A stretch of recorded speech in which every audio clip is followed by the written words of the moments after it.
Day 7. Welcome. Welcome, everybody.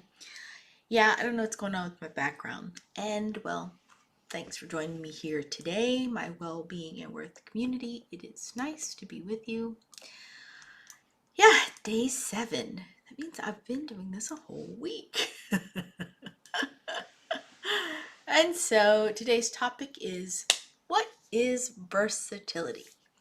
So I have a favorite Michelle Obama quote that I'm going to use to kick off today's discussion. And it goes like this: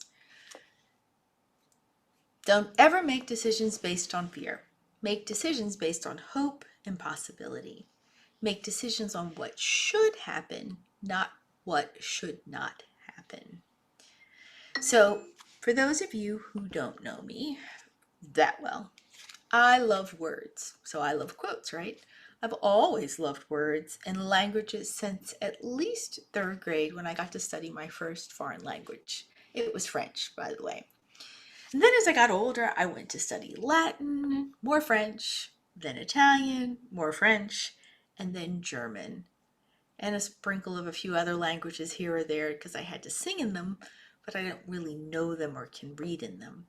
But I just love seeing where our English words came from and how English is linked to so many other languages through its derivations. So the bottom line to me and to most of us, whether we believe it or not, words matter. How you use your words matter, and how you feel about the words you use matters too. So, I hear Mrs. Obama's quote and it fills me up with warmth of possibility, and hopefully it inspires courage to take action despite any fear you may feel as you're in the process of doing. Do you feel me? Do you get it? But if I really want to talk to everyone who feels like, well, maybe it's just a bunch of words, and maybe you're a little bit frustrated that maybe you're unable to muster up the courage to go ahead and just do it anyway. Guess what?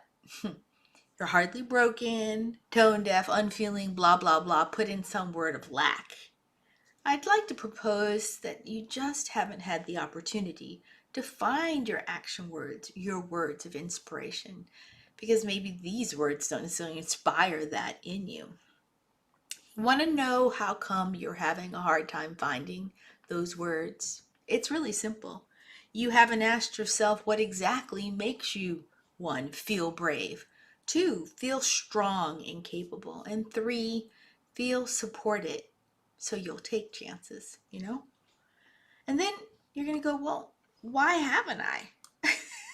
If you think about it, why haven't you asked yourself? It's a very reasonable question.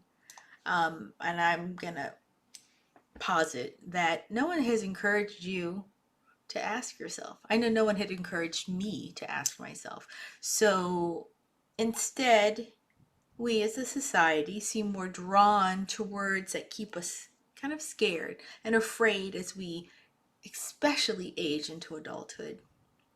We tolerate children having big, sometimes quote unquote braggadocious words, but those words really inspire them to take action. We, on the other hand, as adults, tend to go, ugh, those kids. But in fact, they're still living in that joy and that possibility of, well, what if, right? We seem, or we've been conditioned to beat the joy out of being adaptable, the joy out of thinking outside of the box. And why? I know you're asking why. And typically it's just to keep us safe because of, quote, as Mrs. Obama stated, what should not happen.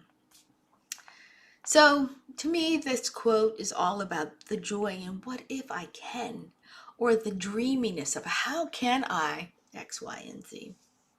And since words matter so much to me and my brain, I'm going to offer a reframe to always make it maybe positive and affirming this quote. Because even this quote has some knots in it that I would take out because I want to always stay in that sort of possibility of like, I can, right? So the reframe would go something like this: make your choices based on the possibility of success, period. Even if that choice falls or fails to get you to the desired end goal, you're taking action anyway. You're changing and adapting, and you have learned something new on the way.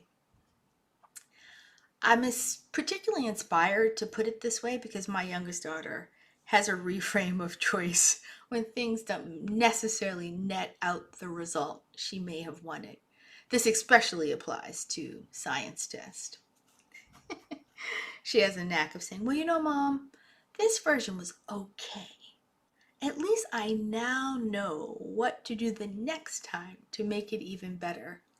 And because she puts it like that, I really can't get mad at the quote, not necessarily A grade.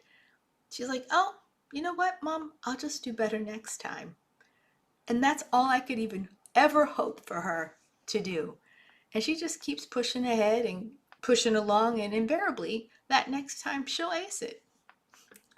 I love her, the do-over kid. So folks, keep pushing, keep dreaming. Living life is in the doing. So with that, that's day 7, all about versatility. All about versatility. Because, you know, yeah, thanks for tuning in, everybody. I lost my train of thought there. If you haven't had the chance yet, please go to my YouTube channel and like this and subscribe. I need 100 subscribers so I can change the name from that long hexadecimal number to something that is easily shared. If you want more wellness and weight loss motivation, please follow me on Facebook and Instagram at Wellbeing and Worth.